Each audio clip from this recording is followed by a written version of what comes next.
স্বৈরাচারী ও ভবিষ্যতের চিন্তা করেনি, 41 সাল পর্যন্ত দিয়েছিল। ধরে কোন কথা ঠিক কিনা? 4 আগস্ট পর্যন্ত চিন্তা করতে পারে নাই যে 5 আগস্ট আমাকে বাংলাদেশ থেকে ভারতে পলান লাগবে। জোরে কোন কথা ঠিক কিনা? কোরআনের পাখি একদিন বলেছিলেন, গাছের গোড়া নাড়া দিবে, দিল্লির মামু বাড়ি গিয়ে পড়বা। জোরে কোন কথা ঠিক কিনা? পালানোর মতো ইন্দুর গর্ত খুঁজে পাবে না। আজকে কাওয়া কোথায়? কাওয়া পালাবো না, পালাবো না। দরকার হলে ঠাকুরগাঁয়ের ফখরুলের বাড়ি যাব। ভাইরে, শুধু বর্তমান খেয়াল করলে হবে না, ভবিষ্যৎ খেয়াল করা লাগবে, অতীতকেও খেয়াল করা লাগবে। জোরে কোন কথা ঠিক কিনা?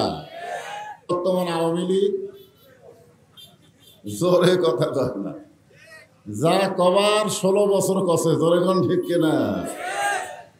এখন দুড়িয়ার মতন মুখ ভিতরে ঢুকেছে, আর কথা কয় না।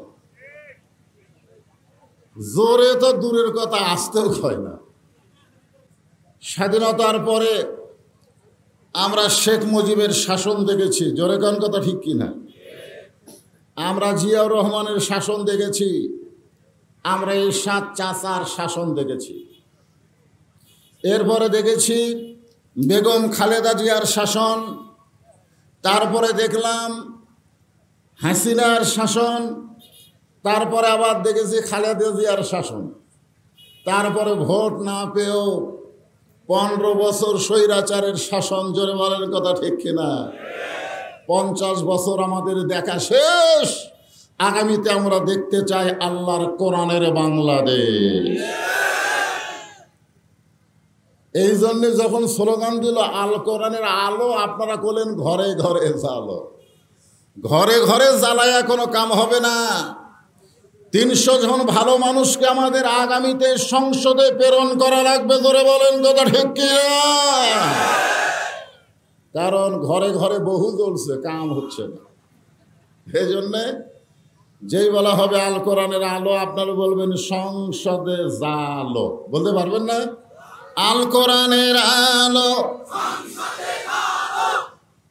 মাশাআল্লাহ।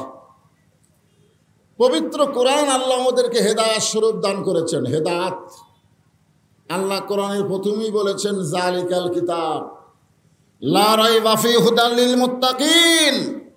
এই কোরআনকে হেদায়াত স্বরূপ আল্লাহ আমাদেরকে দিয়েছেন।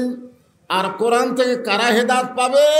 পাইকারি হারে আবু জেহেল পাবে না, আবু বকর পাবে। জোরে কোন কথা ঠিক কিনা? আবু জেহেলও কিন্তু কোরআন শরীফ শুনছে। আপনারা তো বসে থাকে আরামে শুনতেছেন, আবু জেহেলের বসার চান্স হয়নি, দাঁড়িয়ে থেকে কোরআন শরীফ শুনছে।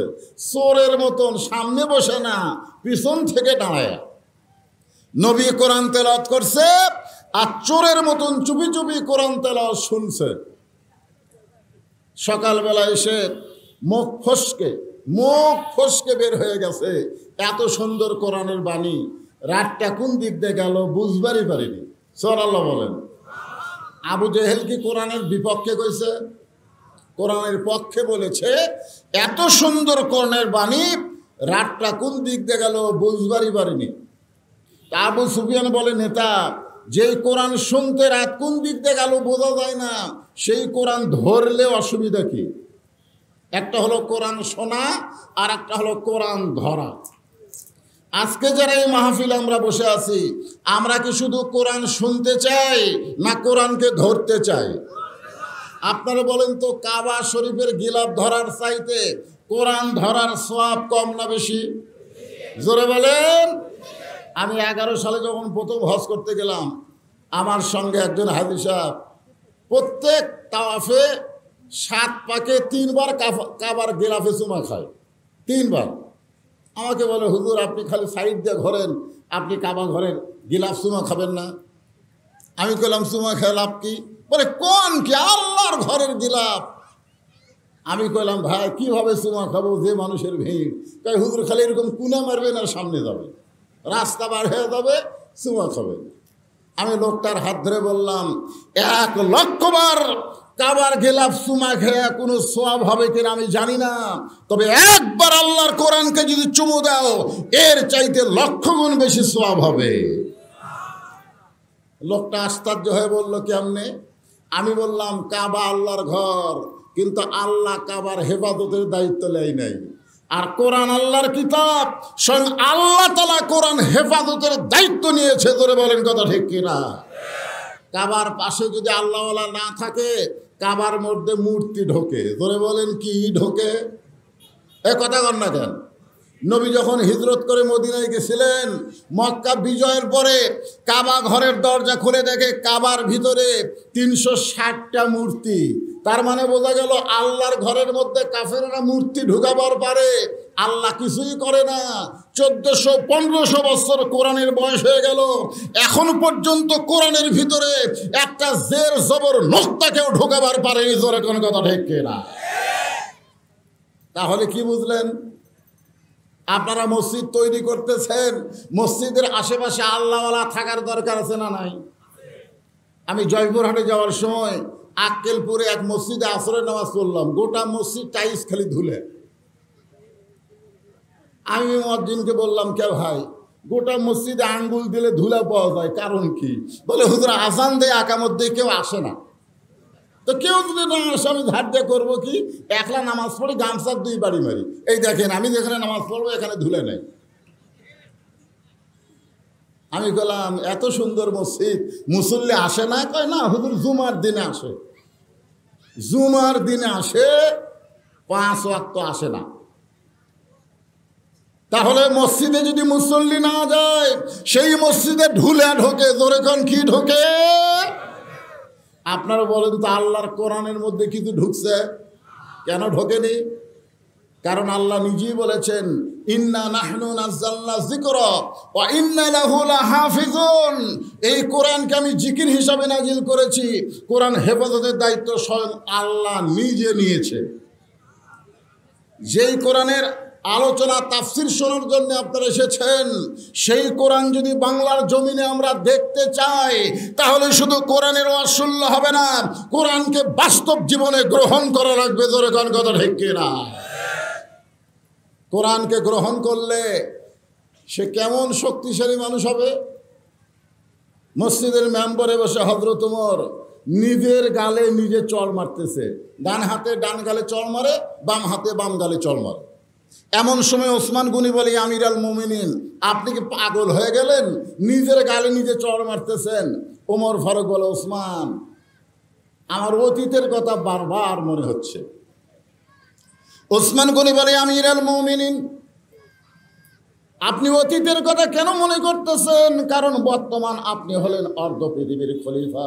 ওমর ফারুক বলে, ওসমান, প্রকৃত মানুষ যারা হবে তারা অতীতের কথা মনে করবে, ভবিষ্যতেরও চিন্তা করা লাগবে। বাংলাদেশের স্বৈরাচারী ও ভবিষ্যতের চিন্তা করেনি, 41 সাল পর্যন্ত দিয়েছিল। ধরে কোন কথা ঠিক কিনা? 4 আগস্ট পর্যন্ত চিন্তা করতে পারে নাই যে 5 আগস্ট আমাকে বাংলাদেশ থেকে ভারতে পলান লাগবে। জোরে কোন কথা ঠিক কিনা? কোরআনের পাখি একদিন বলেছিলেন, গাছের গোড়া নাড়া দিবে, দিল্লির মামু বাড়ি গিয়ে পড়বা। জোরে কোন কথা ঠিক কিনা? পালানোর মতো ইন্দুর গর্ত খুঁজে পাবে না। আজকে কাওয়া কোথায়? কাওয়া পালাবো না, পালাবো না। দরকার হলে ঠাকুরগাঁয়ের ফখরুলের বাড়ি যাব। ভাইরে, শুধু বর্তমান খেয়াল করলে হবে না, ভবিষ্যৎ খেয়াল করা লাগবে, অতীতকেও খেয়াল করা লাগবে। জোরে কোন কথা ঠিক কিনা? ওসমান গনি বলে, আমির আল মুমিনিন, অতীতের খবর কি? কারণ আপনার ভবিষ্যৎ যে ভালো, এটা আল্লাহর নবী বলেছেন। এই দুনিয়াতে 10 জন মানুষকে আল্লাহ জান্নাতের সার্টিফিকেট দান করেছেন। জোরে বলেন, কয়জন? তার মধ্যে ওমর ফারুক কয় নম্বর? কথা কয় না, 1 নম্বর।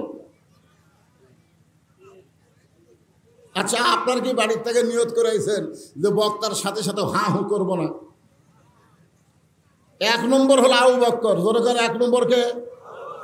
2 নম্বর হলেন হযরত উমর, 3 নম্বর হলেন ওসমান গনি, 4 নম্বর হলো হযরত আলী, 5 নম্বর আব্দুর রহমান ইবনে আউফ, 6 নম্বর হলো জুবাইর, 7 নম্বর হলো তালহা, 8 নম্বর সাদ ইবনে আবু ওয়াক্কাস, 9 নম্বর আবু সাঈদ, আর 10 নম্বর হলো ওবাদা ইবনুল জাররাহ।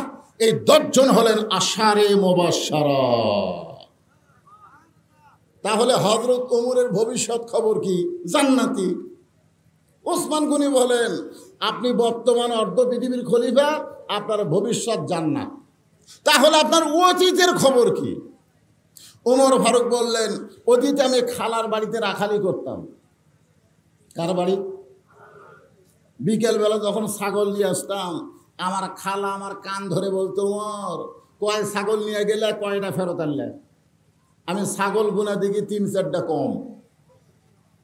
আমি আবার দৌড় দিলাম, ওই ছাগলগুলো খুঁজে খুঁজে নিয়ে খালারে যখন জমা দিলাম, খালা মাথার চুল ধরে বলল, ওমর যেই ভুল আজকে করেছো, একই ভুল যদি আগামীকাল করো, তোমার রাখালির চাকরি ক্যান্সেল করে দেব।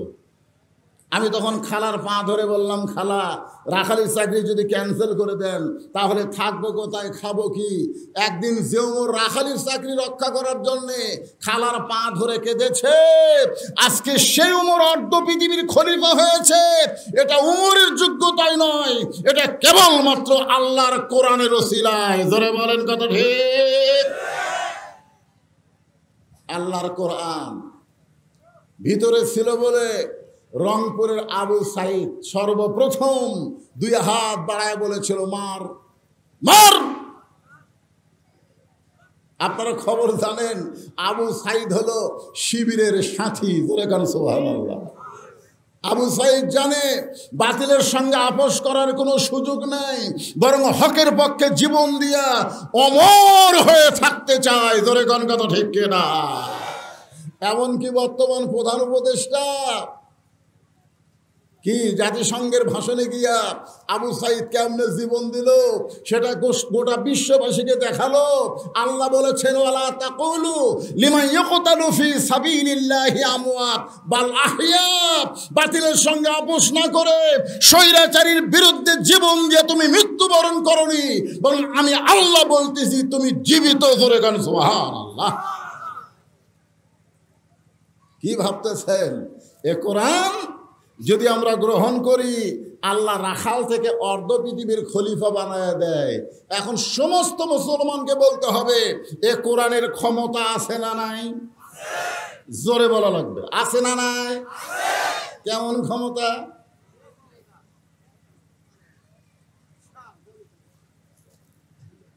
এই কোরআন দিয়ে যখন বাংলাদেশ চলবে, তখন বাংলাদেশের নেতাদের চেহারা কেমন হবে? এখনকার নেতা আপনাকে সাবেক এমপি 10 বছর আমাকে ধনুর শেরপুরে ওয়াজ করতে দেয়নি। হাবিবুর রহমান কোথায় কোথায়? আমি শুধু বলেছিলাম, কোরআন দিয়ে যখন রাষ্ট্র চলবে, তখন এমপি মডেল মসজিদের খুতবা দেওয়া লাগবে। জোরে কোন কথা ঠিক কিনা?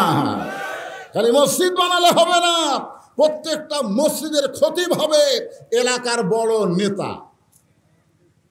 আর নেতার মুখে দাড়ি নাই, এই একটা কথায় আপনাদের এমপি আমাকে 10 বছর এই 2 থানায় ওয়াজ করতে দেয়নি। কি ভাবতেছেন? কোরআন দিয়ে যখন রাষ্ট্র চলবে, নেতা ইচ্ছা মতো চলতে পারবে না, নেতাকে চলতে হবে আল্লাহর কোরআন নবীর তরিকা অনুযায়ী। জোরে বলেন কথা ঠিক কিনা? এই জন্য আল্লাহ কোরআনে বলেছেন, আতিউল্লাহ ওয়া আতিউর রাসূল ওয়া উলিল আমরি মিনকুম। আল্লাহ অনুগত্য করো, নবীর তরিকা মোতাবেক চলো, আর তোমাদের আমিরকে তোমরা মানো। আমিরকে তোমরা মানো। বর্তমানে বাংলাদেশে একটা দলের আমির আছে না নাই? এ কথা কেন আছে না নাই? সব দলে আমির আছে, নেতা আছে, আমির অউলিল আমরি মিনকুম। জুমার দিনে আমির খুতবা দিচ্ছে, মাঝখান থেকে একজন মুসল্লি দাঁড়িয়ে বলতেছে, আমির আল মুমিনিন, আপনার খুতবা শুনবো না। ওমর ফারুক বললেন, আমার অপরাধ কি? বলে, আপনার অপরাধ হলো আপনি লম্বা জুব্বা গাউত দিয়ে আমাদেরকে খাটো পাঞ্জাবি দিয়ে খুতবা দিচ্ছেন।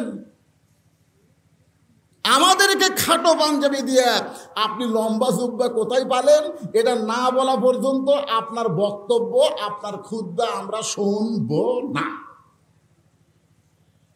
আজকে যদি আপনারা বলেন এমপি সাহেব আপনি শেরপুর ধুনুটের এমপি হয়ে কানাডায় বাড়ি বানালেন কেন, বলা মাত্রই পুলিশ আপনাকে গ্রেফতার করবে। জোরে কোন কথা ঠিক কিনা? বাংলাদেশের মতন ৯৬টা, একটা না দুটা না, ৯৬টা দেশের খলিফা হযরত উমরের জুব্বা লম্বা। আমাদের বাংলাদেশের মতন কয় দেশ? কথা কয় না, কয় দেশ? ৯৬টা দেশের খলিফার জুব্বা লম্বা।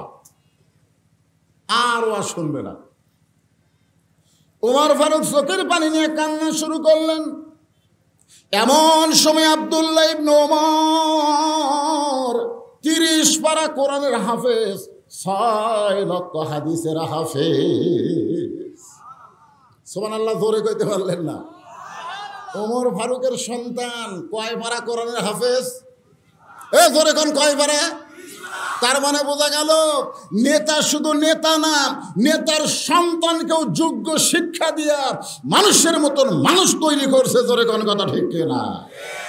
আজকের নেতাকে সন্তানের খবর কি? চেয়ারম্যানের বেটা R15 নিয়ে ঘরে, মেয়ে মানুষের অন্যা ধরে টান মারে। জোরে কোন কথা ঠিক কিনা? এই বকাটা কে রে? কয় চেয়ারম্যানের বেটা। ওরে বাবা রে, চেয়ারম্যানের বেটা। আর উপজেলার চেয়ারম্যান এমপি হলে তো কথাই নাই। অর্ধ পৃথিবীর খলিফা হযরত ওমরের সন্তান আব্দুল্লাহ বাবার পাশে দাঁড়ায় বলতেছে, রে নবীর সাহাবীরা, আমার বাবার লম্বা জুব্বা দেখে তোমরা খুতবা শুনবা না, কিন্তু আমার দিকে তাকায় দেখো। ওসমান গনি বললেন, আব্দুল্লাহ আজকে জুমার দিনে সবাই নতুন কাপড় পরে নামাজ পড়তে আইছে, আর তুমি পুরাতন কাপড় পরে কেন নামাজ পড়তে আসলা? আব্দুল্লাহ বলতেছে, আমি যদি তোমাদের মতন নতুন কাপড় পরতাম তাহলে আমার বাবার জুব্বা লম্বা হতো না। আমি যদি তোমাদের মতন নতুন কাপড় পরতাম তাহলে আমার বাবার জুব্বা কি হতো না? লম্বা হতো না। তোমরা সবাই যখন ঘুমায় যাও, আমার বাবা তখন ঘুমায় না। নেতা হলে, কোরআনের নেতা হলে আর ঘুম থাকবে না। ইন্নাল্লাহা ইয়ামুরুকুম আন তুআদ্দুল আমানাতি ইলা আহলিহা ওয়া ইযা হাকামতুম বাইনান নাস আন তাহকুমু বিল আদল। জোরে বলেন সুবহানাল্লাহ। ৬ বছর ধরে ন্যাংরামের চাষ করছে। ন্যাংরাম জ্যৈষ্ঠ মাসে দেখতে গেছে আম পাকছে কিনা, গাছের ডালে তাকায় দেখে ছোট্ট এক বাচ্চা আম পাড়তেছে আর ব্যাগ ভরাচ্ছে। বাগানের মালিক বলে, আমি খাইনি, আমার পরিবারের কেউ খায় নাই, আর তুই আমার কাছে চলে আম পাড়তেছিস, তোর বাপক যা বিচার দেবো। ছেলে খালি মুচকি মুচকি হাসে। বাগানের মালিক বলে, হাসিস কেন? বলে, হাসার কারণ হলো আমার বাবা কোথায় খুঁজবার যাবেন, আমার বাবাও তো আর এক গাছে চড়ছে। বাগানের মালিক তাকায় দেখে ওর বাপ খালি আম পাড়ে আর বস্তা ভরায়। গাছের ছায়ায় বসে কান্দের বলে, আল্লাহ বিচার দিব কার কাছে? বেটাও চোর, বাপও চোর। আমাদের বাংলাদেশে 16 বছর কোনো বিচার ছিল না। আলেমদেরকে অন্যায়ভাবে জেলখানা, আর জালেমদেরকে জামিন দিয়ে মস্তান। জোরে বলেন কথা ঠিক কিনা?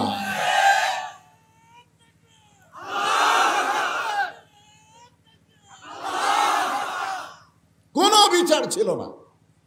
বিচারের নামে প্রহসন করেছে 50 বছর কোরআনের তাফসীর কারক, যিনি আল্লাহর ওলি, প্রত্যেকটা মুসলমানের কলিজার মধ্যে যার জায়গা, অন্যায়ভাবে 13 বছর তাকে জেলখানায় বন্দি রেখে যখন আমরা দোয়া করি আল্লামা সাইদিকে, হুজুর আল্লাহ তুমি হেফাজত করো, আমাদের দোয়ায় হুজুর যখন খুব তরতাজা হচ্ছে, ওই সময় ভারতের ইন্ধনে আল্লামা সাইদি হুজুরকে বের করলো জেলখানা থেকে, হাসপাতালে নিয়ে গিয়া ইনজেকশন করে তাকে দুনিয়া থেকে বিদায় করা হলো। ধরে কোন কথা ঠিক কিনা? বিচার আছে? বাপও চোর, বাপও চোর, শালা বেটাও। বিচার দিবেন কার কাছে? আর যখন আল্লাহর কোরআনের সমাজ চালু হবে, বিচার কারে কর? আব্দুল্লাহ বলতেছে, দুনিয়ার সবাই যখন ঘুমায়, আমার বাবা তখন ঘুমায় না। একদিন গভীর রাত্রে ঘুম থেকে চেতন পাইলাম। চেতন পাওয়ার পরে দেখি আমার মা দরজায় দাঁড়ায় আছে। আমি আব্দুল্লাহ চমকে গিয়ে বললাম, মা সবাই যখন ঘুম পাড়ে আপনি তখন দরজায় কেন? মা কান্দার বলে, আব্দুল্লাহ তুই জানিস না, যেদিন থেকে তোমার বাবা মদিনার খলিফা হয়েছে সেদিন থেকে তোমার বাবা ঘুমায় না। সবাই যখন ঘুম পাড়ে তখন চোরের মতন চুপি চুপি মানুষকে কেমনে কোথায় আছে দেখার জন্যে ঘুরে বেড়া। কোনো র্যাব আছে? অর্ধ পৃথিবীর খলিফার কোনো র্যাব আছে? কোনো পুলিশ আছে? একা একা ঘুরতেছে। মদিনার মরুভূমিতে তাঁবু টাঙ্গানো, দূর থেকে হযরত ওমর দেখে তাঁবুর মধ্যে বাচ্চা কাঁদতেছে আর মা বলতেছে একটু ধৈর্য ধরো, গোশত সিদ্ধ হলেই তোমাদের খাবার দেব। ওমর ফারুক চমকে গেলেন। এত রাত হয়ে যায় তারপরেও মায়ের গোশত সিদ্ধ হয় না। কাছে গিয়ে বললেন, মা দুম্বার গোশত হলে 8 ঘন্টা লাগবে, উটের গোশত হলে 1 ঘন্টা লাগবে, এই গভীর রাত হয়ে গেছে এখন পর্যন্ত তোমার গোশত সিদ্ধ হয় না, তোমার সন্তান ক্ষুধার জ্বালায় কান্দে, তোমার কি দয়া মায়া নেই? মেয়েটা পর্দার ভিতর থেকে বলে, পথিক এই গভীর রাত্রে তুমি আমার খবর কেন নাও? আমার বাড়ি হলো ইয়ামিন দেশে, আমি শুনতে পাইলাম মদিনার খলিফা নাকি ওমর খুব ভালো মানুষ। আমি ওমরের কাছে আমার 2টা এতিম বাচ্চাকে নিয়ে সাহায্য পাওয়ার আশায় ওমরের দরবারে গিয়ে দেখি এত মানুষের ভিড়, আমি ভিড় ঠেলে মহিলা মানুষ ওমরের কাছে যাওয়ার পারলাম না। আমি রাতের বেলা তাঁবু টাঙ্গাইছি, আগামীকাল সকালবেলা ওমরের দরবারে যাব।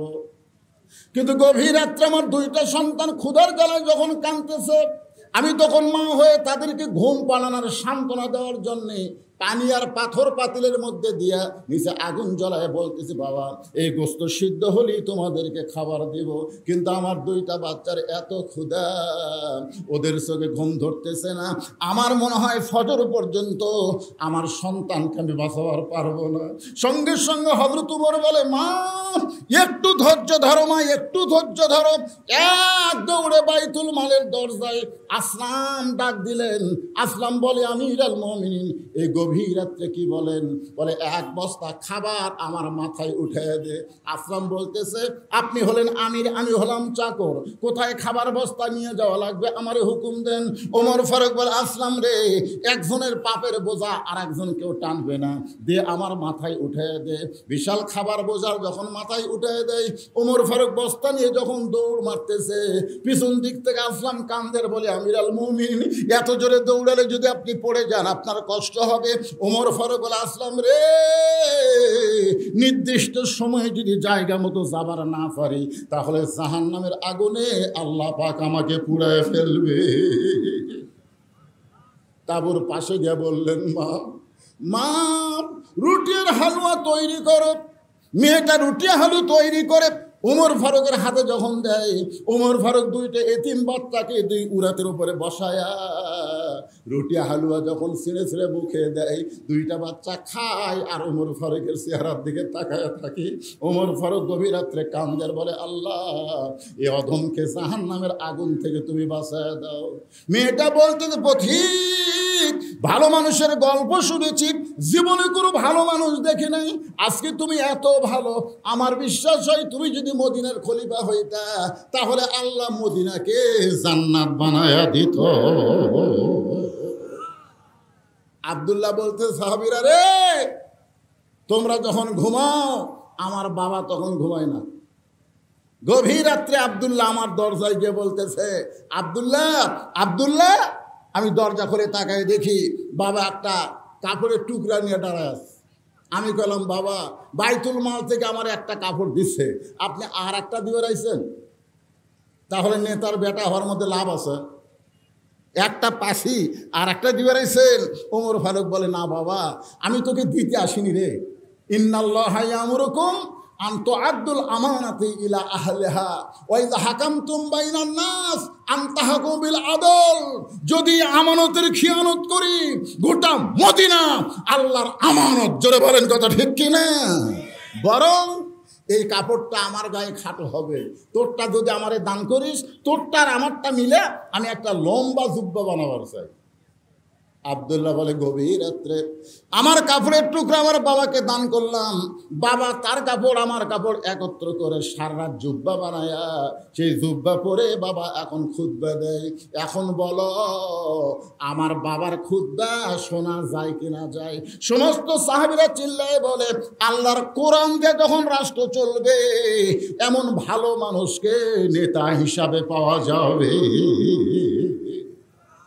তাহলে ভালো নেতা যদি আমরা পাবার চাই, এই ডক্টর কামালের সংবিধান দিয়ে হবে না, ব্রিটিশের আইন দিয়ে হবে না, আল্লাহর কোরআন বাংলার জমিনে প্রতিষ্ঠা হওয়া লাগবে। ধরে বলেন কথা ঠিক কিনা? ভাইজান, আমি একটা আয়াতে কারিমা আপনাদের সামনে তাফসির করব। আমাদের কাহালতে কোনো মানুষ যখন মারা যায়, মরার খবর শুনে সকলে বলে ইন্না লিল্লাহি ওয়া ইন্না ইলাইহি রাজিউন। আমি কিন্তু ওয়াজের ভূমিকায় আয়াতটা পড়ছি, আপনাদের মনে আছে? ইন্না লিল্লাহ, হায় হায় রে। এখানে আল্লাহ কি বলতেছে আপনারা একটু মনোযোগ দিয়ে শুনবেন। গরমের দিন তো বেশি লম্বা ওয়াজ হবে না। আল্লাহ বলতেছেন ইজা মানে যখন, আসাবাতুহুম মুসিবা, তোমাদের উপরে বিপদ আপদ মুসিবত আসবে, কলু তখন তোমরা বলবে ইন্না লিল্লাহি ওয়া ইন্না ইলাইহি রাজিউন। আপনারা বলেন তো বর্তমানে বাংলাদেশে সবচাইতে বড় বিপদ কি? কথা কয় না বারে। আচ্ছা, আপনার ধনুটের মানুষ হলেই তো বগুড়ার লোক, বগুড়ার লোক না? তা আমার ভাষা কি আপনাদের বুঝতে অসুবিধা হচ্ছে? আমি কিন্তু এই ভাষা নিয়ে গোটা বাংলাদেশ ওয়াজ করি। কয়েকদিন আগে গাজীপুরে ওয়াজ করলাম, গাজীপুরের লোকেরা বলে হুজুর মাঝে মধ্যে একটু বগুড়ার ভাষা কবেন তো। তা আপনারা কি বুঝতেছেন? এই মুহূর্তে বর্তমানে বাংলাদেশের সবচাইতে বড় বিপদ কি? একজন কষে তা আবার আসতে কর। আমার এলাকার এক ছোট্ট বাচ্চা সবসময় কান্দে, হুজুরের কাছে দোয়া চাইছে, হুজুর দোয়া পড়ে ফুঁক দিছে, কান্নার বেড়ে গেছে। কয় হুজুর কি দোয়া দিলেন? কান্দে। তখন আয়াতুল কুরসি পড়ে এক গ্লাস পানি ফুঁক দিয়ে বলে পানি খিলাও। পানি 3 বার খিলানোর পরে কান্না আরো বাড়িছে। মা তখন মনে মনে কয় দোয়া দরুদের আর বরকত নাই রে। 1-1 মাস পরে হুজুরের সাথে দেখা, কে মা তোমার সন্তান যে কান্দে আর কান্দতেছে? বলে হুজুর আপনার দোয়া দরুদ দিয়ে কান্না থামেনি। তো বলে কি দিয়ে থামলো? বলে এখন যখনই কান্দে একটা মোবাইল আছে চালু করে দেয় আর কান্না বন্ধ হয়ে যায়। একটা ছোট্ট বাচ্চার কান্না থামানোর জন্যে বর্তমানে বাংলাদেশে মোবাইল লাগতেছে। জোরে কার কথা ঠিক কিনা? আজকে ইটিস পিটিস টিকটক এইগুলো করার জন্য আমাদের যুবকগুলো সব নষ্টের পথে চলে গেছে। জোরে কার কথা ঠিক, কথা কান না গা। যুবকেরা বসে থাকে, 4 জন যুবক যদি এক জায়গায় বসে আর কোনো গল্প নাই। আগে আমরা বহু গল্প করতাম, আমরা গল্প নাই, 4 জনে মনোবাদ করতেছে। মানে মোবাইল হাতের মধ্যে দিয়ে ফেসবুক চালাচ্ছে, কেউ আর ফ্রি ফায়ার পাবজি গেম খেলতেছে, খালি এই করতেছে। 3 জন উঠে চলে গেছে, ও আর উঠেইনি। ওই খেলার মধ্যে এমন ব্যস্ত হয়ে গেছে, ওই রাস্তা দিয়ে একটা কুত্তা যায়। ধরে এখন কি যায়? কুত্তা মনে করছে এটা গাছের গোড়া হবে, লড়া নাই চড়া নাই। ওই গাছের গোড়া মনে করে পেশাব করে দিছে। ওই তখন পিছন দিকে তাকায় দেখে কুত্তা পেশাব করছে, তার শালার হুঁশ হয়নি। এই মুহূর্তে সবচাইতে বড় বিপদ হলো মোবাইল। 2 নম্বর বিপদ হলো বেপরদা নারী। ধরে কোন কথা ঠিক, খুব খেয়াল করবেন। বেপরদা নারীর কারণে আমাদের সমাজের যুবকেরা এমনি তো মোবাইল একটা বিপদ, আবার ওই মোবাইল দিয়েই কাম সারতেছে। আমি যখন এসে শুনলাম আপনাদের এলাকার অধিকাংশ মানুষ বিদেশে থাকে, তখন আমার মনের মধ্যে হলো এর কি বউগুলার খবর কি? না, যখন বিদেশে স্বামী চলে যায়, আমি বলছি বিয়ে করার আগে যাও। আমার ওয়াজের মধ্যে আছে দেখবেন, বিয়ে করার আগে যাও। আবার বিয়ে করলে বাচ্চা কাচ্চা যখন হবি, অন্য কারোর সাথে পরকিয়া করার সুযোগ থাকবি না, তখন যাও। জোরে কোন কথা ঠিক কিনা? সব বাপ মায়ের জমি বিক্রি করে বিদেশে যায়, আর বইয়ের নামে অ্যাকাউন্ট করে টাকা পাঠায়। বাপ মা যখন মোবাইল করে, বাবা জমি বিক্রি করে তোর সৌদি আরব পাঠালাম, তোর খবর কি? বলে মা ধরা খাসি, 3 বছর হলে জেলে আছি। এদিকে শালা বইয়ের অ্যাকাউন্টে টাকা পাঠায়। মাকে বাবাকে মিথ্যা কথা বলে বাড়িতে আইসা রাস্তার মোড়ে শোনে ওর বউ আর বাড়িতে নাই, দেওরার সাথে পালায় গেছে। জোরে কোন ঠিক কিনা ভাই? আমার মা বোনদেরকে পর্দানিশী হওয়া লাগবে। আমার মায়েরা যারা আজকে আলোচনা শুনতেছেন একটু মনোযোগ দিয়ে শোনেন। ইজা আসাবাতুহুম মুসিবা, আল্লাহ বলতেছেন যখন তোমাদের উপরে বিপদ আপদ মুসিবত আসবে, বাংলাদেশের মেয়েদেরকে যদি আমরা ভালো করতে চাই, কোনো ওয়াজ দিয়ে নারীদেরকে ভালো করা যাবে না। ভালো করতে গেলে আল্লাহর কোরআনের আইন লাগবে। জোরে বলেন ঠিক কি না? আপনার বলেন তো, মেয়েদের ভালো করার আইন আল্লাহর কোরআনে আছে না নাই? কি আইন? এই মাঝখান থেকে কে উঠল রে? না, ওঠা বসা যদি করেন তা আমিও উঠি। কিসের মুরব্বী? ও যে একটা পাইছে ভাইরাল মুরব্বী, কি খালি মুরব্বীর দোষ? শোনেন, কোরআনের মাহফিল থেকে যারা উঠবেন, কি জন্য উঠতেছেন? পেশাব করার জন্যে? আজকে এই কোরআনকে মহব্বত করে যতক্ষণ আমি কথা বলবো, মুসিবত এবং বিপদ, ইন্না লিল্লাহি ওয়া ইন্না ইলাইহি রাজিউনের তাফসীর করব।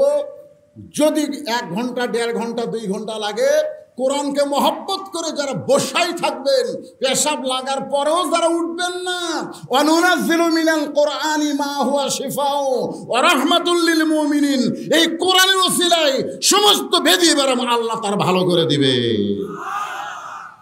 কতগুলো মানুষ হাতে দেখবেন আমার কয়, হুজুর পেশাব করে পানি নেই, তারপরে টপ টপ করে পড়ে। হুজুর কি তোর এরকম ব্যারাম ধরলো কেন? এই ব্যারাম ধরার কারণ হলো কোরআনের সঙ্গে বেয়াদবি করছে। জোরে কণ্ঠে অত্যন্ত গুরুত্বপূর্ণ কথা। বর্তমান বাংলাদেশের প্রেক্ষাপটে আমাদের নারীগুলো যদি ভালো হয়ে যায়, ওদের পেটের ভিতর থেকে যে সন্তান আসবে, ওরা তাকবীর ছাড়া কোনো দল করবে না। যেই দলে আল্লাহর তাকবীর আছে সেই দলের কর্মী হবে। জোরে কোন কথা ঠিক কিনা? বাংলাদেশে বড় বড় দল আছে, আছে না নাই? ওই দলের আল্লাহু আকবার তাকবীর দেন তো দেখি কত বড় বড়। আওয়ামী লীগের মিছিলের মধ্যে কেউ যদি বলে নারায়ে তাকবীর, ও ঘাট ধরে বাইর করে দিবে। জোরে কোন কথা ঠিক কিনা? কেন হামাকের দলত তো তাকবীর নাই। বিএনপির সালাউদ্দিন কাদের চৌধুরীর ছেলে হুম্মাম কাদের চৌধুরী একবার চিটাগাঙ্গে তাকবীর দিছিল। সমস্ত বিএনপির নেতারা মাথা নিচু করে আছে। সাংবাদিক গিয়ে বললো, আপনাদের মাথা নিচু কেন? বলে হঠাৎ হয়ে গেছে, এরা তো হামাকের তাকবীর লয়। তাহলে তাকবীর কার? ভালো মায়ের সন্তানগুলোই তাকবীর আলা দল করে। জোরে বলেন কথা ঠিক কিনা? তা আমাদের মাগুলো ভালো হোক, এটাকে আমরা চাই না? জোরে কোন চাই কি চাই না? তো কি দিয়ে ভালো করবেন? ওয়াজ দিয়া? আমার ওয়াজ দিয়া কোনোদিন মা বোনেরা ভালো হবে না। মা বোনদেরকে ভালো করতে গেলে আল্লাহ পবিত্র কোরআন কারিমের মধ্যে বলেন, অকরনা ফি বুয়ুতিকুন্না ওয়ালা তাবাররুজনা তাবাররুজাল জাহিলিয়াতিল উলা। আমি ঘরের মধ্যে থেকে জানলা দিয়ে দেখলাম এত মা বোনের আসতেছেন, পুরুষের চাইতে বেশি। তো এদের জন্য কিছু ওয়াজ করার দরকার আছে না নাই? গভীর রাত্রে খাদিজাতুল কুবরা রাসূলের হাতটা ধরে কাঁদতেছেন। আল্লাহ নবী বলে, খাদিজা কাঁদেন কেন? বলে, কান্দার কারণ হলো যে কোনো সময় আমার মৃত্যু হবে, যে কোনো সময় আমার মৃত্যু হবে।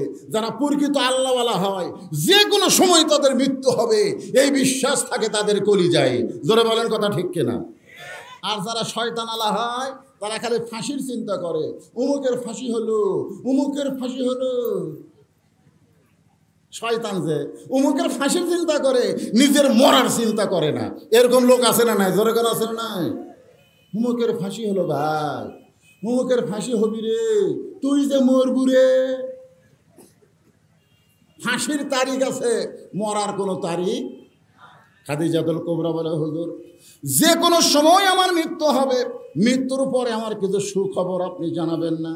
আল্লাহ রাসূল বলে, খাদিজা এই পৃথিবীতে 10 জন পুরুষকে আল্লাহ জান্নাতের সার্টিফিকেট দিয়েছে। 1 নম্বর হলো আবু বকর। এই পৃথিবীতে 10 জন নারীকেও আল্লাহ জান্নাতের সার্টিফিকেট দিয়েছে। 1 নম্বর হলো খাদিজাতুল কুবরা। জোরে কোন সুবহানাল্লাহ। তাহলে পুরুষের মধ্যে 1 নম্বর কে বলা লাগবে? পুরুষের মধ্যে 1 নম্বর কে? আর নারীদের মধ্যে 1 নম্বর খাদিজাতুল কুবরা। আল্লাহর নবী খাদিজার দিকে তাকায় বলে, খাদিজা 1 নম্বর জান্নাতি হওয়ার কথা শুনে আপনার কেমন লাগতেছে? খাদিজা বলে, হুজুর আমার আর কোনো চিন্তা নাই, আর কোনো চিন্তা নাই। মরার পরে আল্লাহ যখন 1 নম্বর জান্নাতি বানাবে তাহলে আমার আর কোনো টেনশন নাই। রাসূল একটু কৌতুক করার জন্য মস্করা করে বললেন, খাদিজা পুরুষের মধ্যে 2 নম্বর হলো হযরত ওমর।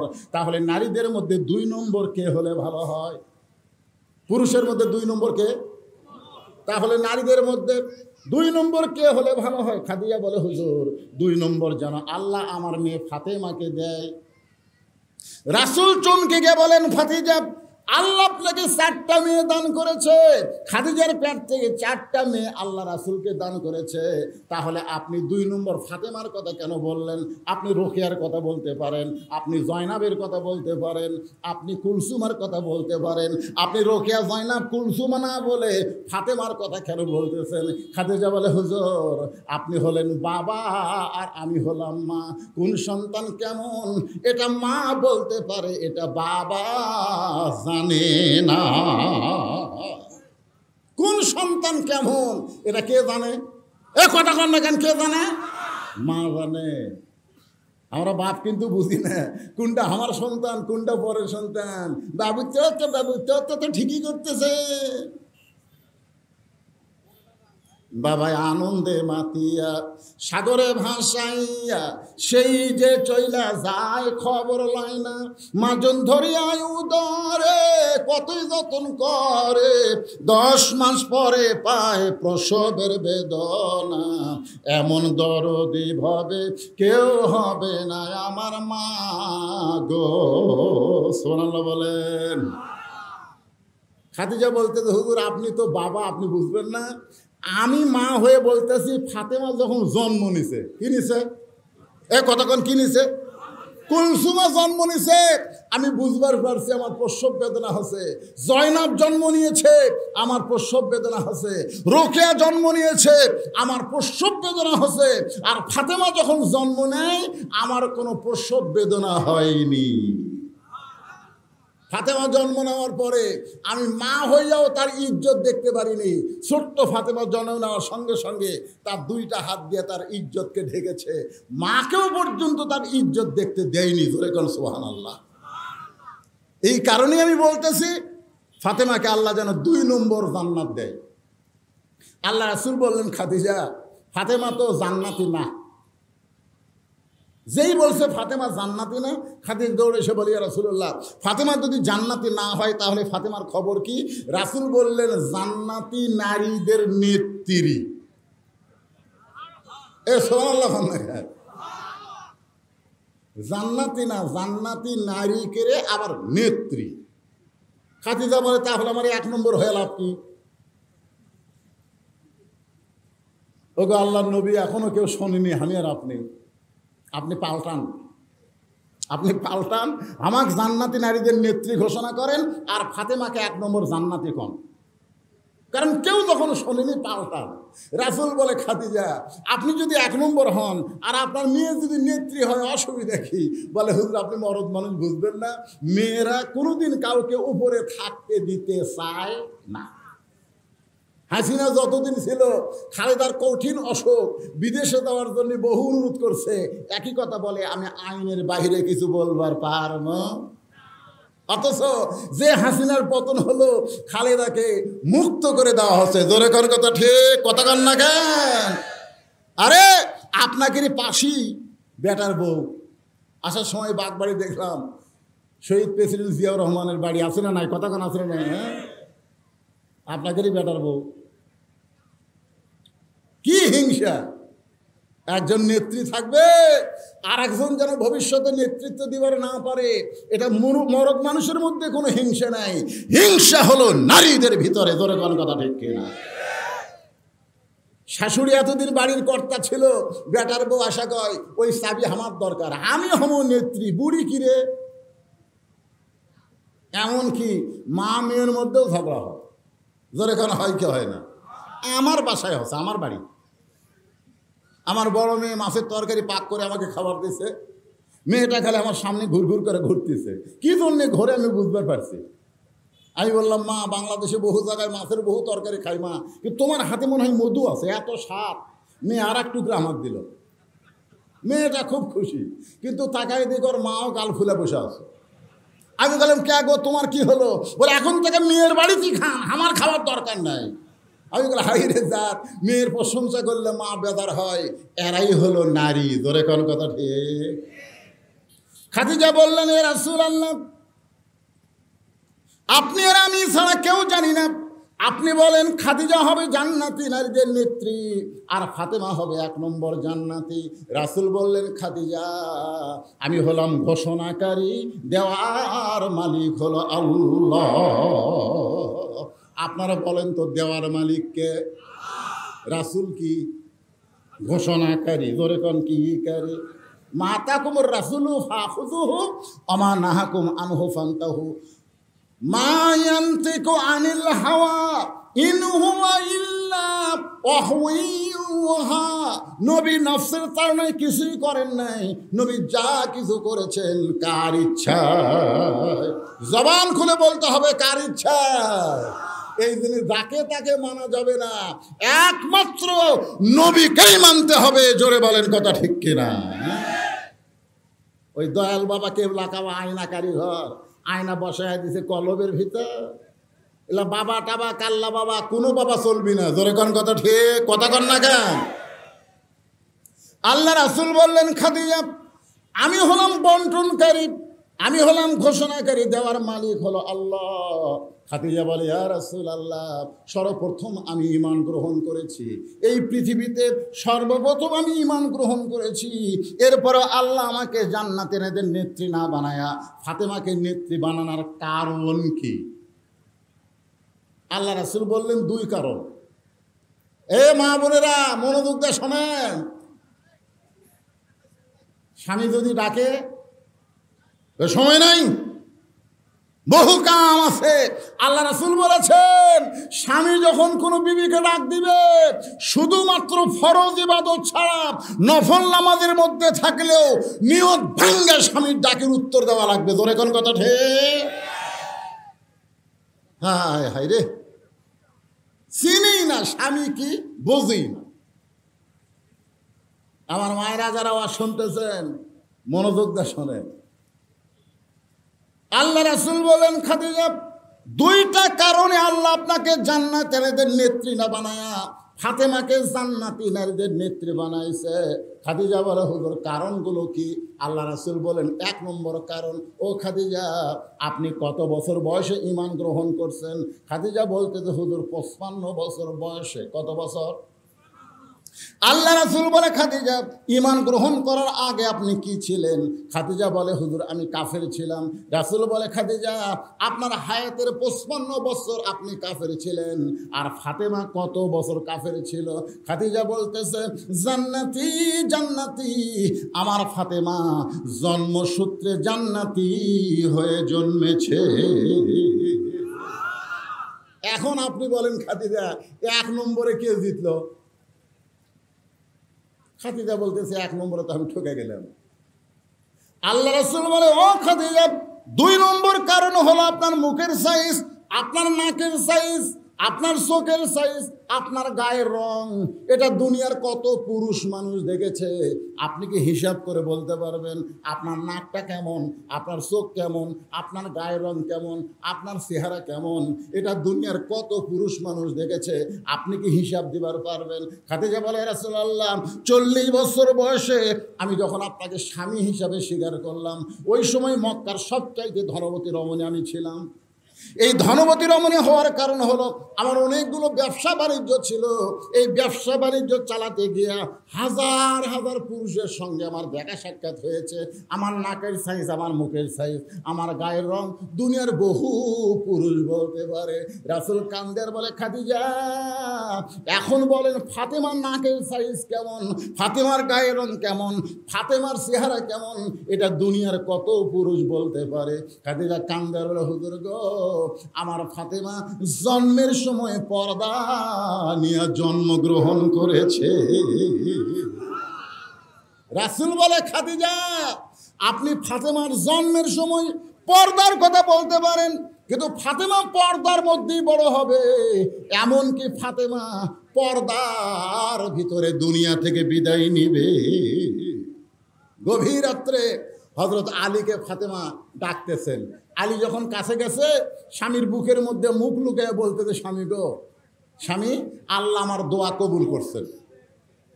কি হয়েছে এদিকে, কি হয়েছে রে বাবা, কি সমস্যা হচ্ছে কিছু?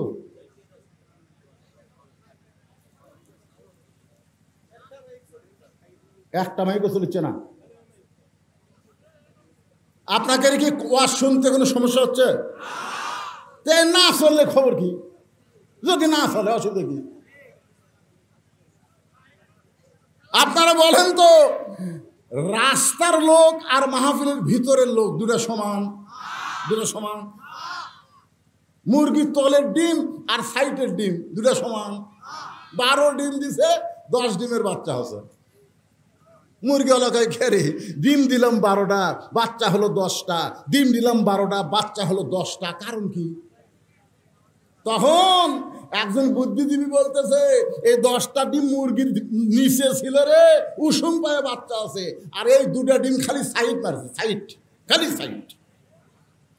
তো সাইড মারা ডিম কি সিদ্ধ হবে? ওকে ভেজা খাওয়া যাবে? ওই কাইজারে ওই পচে গেছে। যারা সাইডে আছে এরা কাইজিয়া ডিম। জোরে কোন কথা ঠিক না? মুরগির তলে থাকো, স্বামীরা তলে দ্বারা। সুবহানাল্লাহ বলেন। আমার মায়েরা খালি টাক লাগে কথাগুলো শুনতেছে, আর আপনারা চিন্তা করতেছেন কি? একটু মনোযোগ দিয়ে শুনতে হবে ভাই। বুকের মধ্যে স্বামীকে নিয়ে বলে, স্বামী গো, আল্লাহ আমার দোয়া কবুল করছেন। আলী খালি মুচকে মুচকে হাসে। ফাতেমা বলে, হাসেন কেন? বলে, দোয়া কবুল করা তো খুশির কারণ।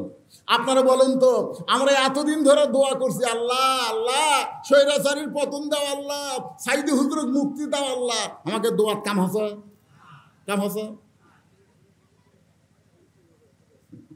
আমাকে দোয়ার কারণেই তো আবু সাইদ মুগ্ধরা জীবন দিছে। জোরে কোন কথা ঠিক না? যে দোয়া করতে করতে হুজুর বুড়া হয়ে গেল রে, কাম হচ্ছে না, বুড়া হয়ে গেছি। এমনও দোয়া করেছি, রব্বানা আতিনা ফিদ দুনিয়া হাসিনা ওয়া ফিল আখিরাতি হাসানা, বাংলাদেশে হাসিনা, মরে গেলে হাসানা। জোরে কোন কথা ঠিক না? এই যে টেকনিকের দোয়া ভাই। হ্যাঁ, এই যে দোয়া করেছি, সেই দোয়ার ফসল আমরা পেয়েছি 24 সালের 5 আগস্ট। ধরে বলেন কথা ঠিক? দোয়া মানে চেষ্টা, খালি দোয়া হয়নি, দোয়ার সাথে চেষ্টাও হয়েছে। আল্লাহর বান্দারা একটু মনোযোগ দিয়ে শুনবেন। দোয়া যদি কবুল হয় তাহলে খুশি হওয়ার কথা। ও ফাতেমা কান্দো কেন? ফাতেমা বলে, স্বামী গো, আল্লাহ কি দোয়া কবুল করছে, এটা কি আপনি শুনবেন না? আলী বলতেছে, কি দোয়া? ফাতেমা বলতেছে, ও গো স্বামী, আমি সবসময় দোয়া করতাম, আল্লাহ পর্দার মধ্যে আমার মৃত্যু দিও। আল্লাহ তাআলা আমার দোয়া কবুল করেছে। আলী আরো হাসে। ফাতেমা বলে, হাসেন কেন? বলে, হাসার কারণ হলো, যে মেয়েটা সারা জীবন পর্দার মধ্যে থাকছে, তার তো মৃত্যু পর্দার মধ্যেই হবে। জোরে কোন কথা ঠিক কিনা? আর বাংলাদেশের মেয়েরা পর্দার মধ্যে থাকে না, মরার পরে 5 কাপড় দেয়, তার উপর আবার খাটনি ঢাকে চাদর দিয়ে। জোরে কোন কথা ঠিক কিনা? ফেরেশতা ঘরে আর কয়, আল্লাহ এই মেয়ে গোটা এলাকা ঘুরিছে, এলাকার সব মানুষ এক চিনে, আল্লাহ তাকে 5 কাপড় দিয়ে খাটনি আবার চাদর দিয়ে ঢাকছে কেন? আল্লাহ বলতেছে দেশের নাম বাংলাদেশ রে, ওই দেশের মেয়েরা বাঁচতে পর্দা করে না রে, মরার পরে করে রে, মরার পরে করে। আপনারা বলেন তো, মরার পরে 5 কাপড় দিয়া। আমার এলাকার এক মেয়ে মানুষ ভাই চেয়ারম্যানের দাঁড়াচ্ছে। কোন চেয়ারম্যান? যাকে পায় তাকে হাত ধরে কয় ভাই ভাই, ও ভাই, ফট করে হাত ধরে ফুকতে আসে, ভাই আমাকে একটা দিবিন ভাই। আমি ওর স্বামীর কাছে গিয়ে বললাম, রে তোর বউ যে চেয়ারম্যানের দাঁড়াচ্ছে আর যাত্রা হাতলে বুকুর থেকে একটা করে ভোট চাই, তোর বউ মরলে কয় কাপড় দিব? স্বামী বলছে যে হুজুর আপনি আলেম মানুষ জানেন না, মেয়ে মানুষ মরলে 5 কাপড়। এই হলো 5টা মরে দিলে লাভ নাই তো, বাঁচা থাকতে যা করতেছে মরার পর 500 কাপড় দিলেও কাম হবে না। কথা কোন ঠিক কিনা? আমার মাইদেরকে বলতেছি, মা মরার পরে 5 কাপড় খাটনি চাদর দিয়ে ঢাকা লাভ নাই, জীবিত অবস্থায় পর্দা করা লাগবে। জোরে কোন কথা ঠিক কিনা? আবার অনেক মেয়েরা দেখবেন বুড়ি বয়সে বোরকা পরে, বুড়ি বয়সে বোরকা পড়ছে। কে দাদি বোরকা পড়ছেন কেন? মরা লাগবি ভাই। ওই দাদির কাছে লাতনি আছে, ওর আর বোরকা নাই, ওর অন্যা গলার মাপলা হয়ে গেছে। এই গলার মাপলা হয়ে মাঝখান দিয়ে অন্যা ফসে 2 দিকে খালি লাইট বের হয়ে আছে। আর আমাদের যুবকেরা বলতেছে সুন্দর নারী দেখলে পরে আমার দিল দেওয়ানা করে ওলে ওলে ওলে ওলে। আপনারা বলেন 50 বছর আমের গাছের গোড়ার যদি কেউ বেড়া দেয়, জিজ্ঞেস করতেছে বেড়া কেন দিলি? কই গরু ছাগল যেন না খায়। আরে 50 বছর আমের গাছের দিকে গরু ছাগল ঘৃণা করেও তাকাবি না। ধরে কোন কথা ঠিক কিনা? বেড়া যদি দিবার চাষ, ওই যে লকা পাতা বাড়াছে, ওই ছোট গাছত বেড়া দে।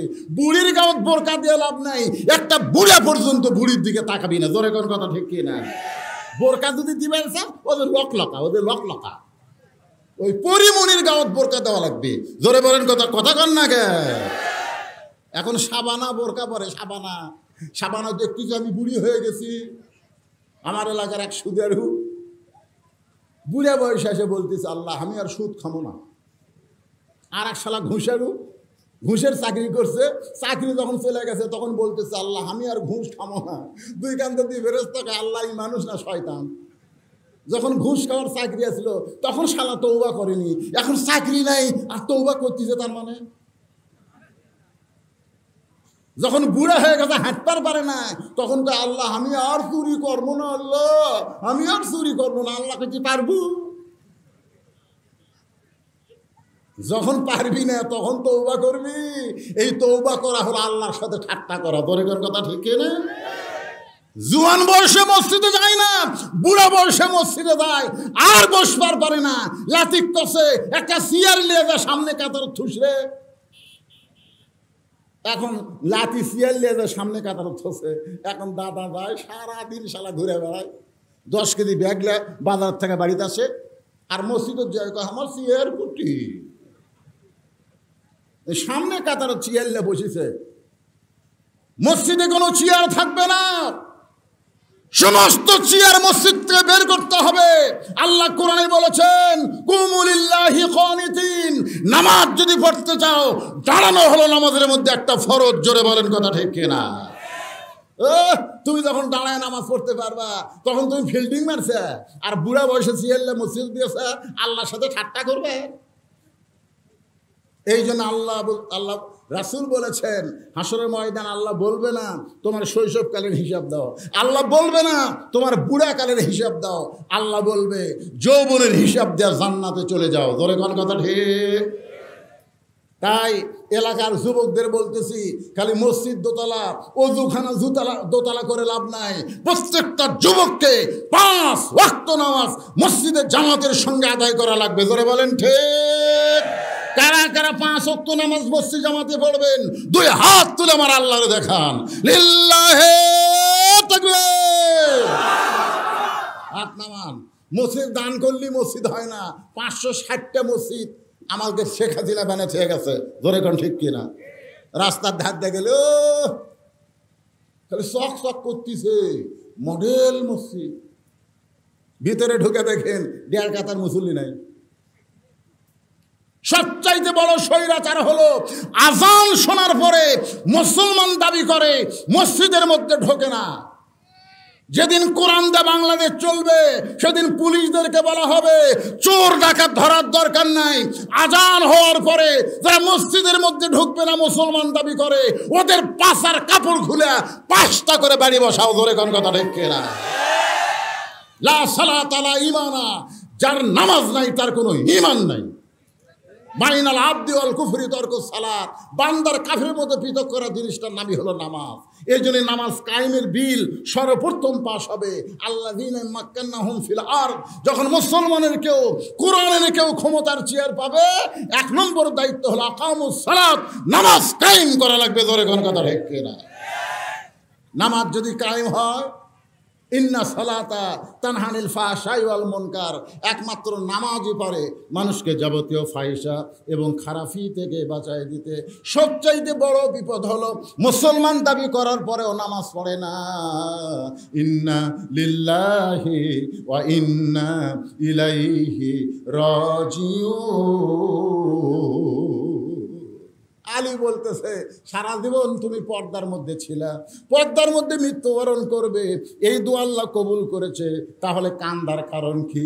ফাতেমা বলে স্বামী গো, কবে মৃত্যু হবে এটা কি আপনি শুনবেন না? আলী বলে ফাতেমা, মৃত্যুর খবর কেউ বলতে পারবে না, কে কখন মরবে এটা একমাত্র কে জানে? আরো জোরে। ফাতেমা বলতেছে আল্লাহ যদি কাউকে জানায়।